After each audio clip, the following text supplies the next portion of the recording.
കരുണാനിധിയായ കർത്താവായ യേശുവേ, ഇന്ന് ഞാൻ നിന്റെ സന്നിധിയിൽ വിനയത്തോടെ വരുന്നു. എന്റെ ഹൃദയത്തിന്റെ ആഴങ്ങളിൽ ഒളിഞ്ഞിരിക്കുന്ന എല്ലാ വേദനകളും മുറിവുകളും ദുഃഖങ്ങളും ഇപ്പോൾ ഞാൻ നിന്റെ കാൽക്കൽ സമർപ്പിക്കുന്നു. കർത്താവേ, ആരും കാണാത്ത എന്റെ ഉള്ളിലെ മുറിവുകൾ നിന്റെ സ്നേഹത്താൽ സ്പർശിക്കണമേ. എന്റെ മനസ്സിലെ ഭയം, നിരാശ, കുറ്റബോധം, ഒറ്റപ്പെടൽ ഇവയെല്ലാം നീ സൗഖ്യമാക്കണമേ. യേശുവേ, നിന്റെ വിശുദ്ധ മുറിവുകളാൽ എന്റെ ഉള്ളിലെ എല്ലാ മുറിവുകളും ഇപ്പോൾ തന്നെ സൗഖ്യമാകട്ടെ. എന്റെ തകർന്ന ഹൃദയം നിന്റെ സമാധാനത്താൽ നിറയട്ടെ. എന്നെ വേദനിപ്പിച്ച എല്ലാവരെയും ഹൃദയത്തിൽ നിന്ന് ക്ഷമിക്കുവാൻ എനിക്ക് കൃപയും ശക്തിയും തരണമേ. എന്റെ ഹൃദയത്തിലുള്ള കയ്പും ദ്വേഷവും ഇപ്പോൾ നീക്കിക്കളയണമേ.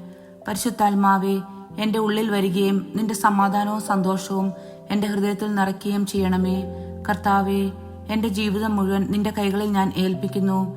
എന്റെ ഹൃദയം നിന്റെ സ്നേഹത്താലും അനുഗ്രഹത്താലും പുതുക്കപ്പെടട്ടെ. ഇതെല്ലാം ഞാൻ അപേക്ഷിക്കുന്നത് നമ്മുടെ കർത്താവായ യേശുക്രിസ്തുവിന്റെ നാമത്തിൽ. ആമേൻ.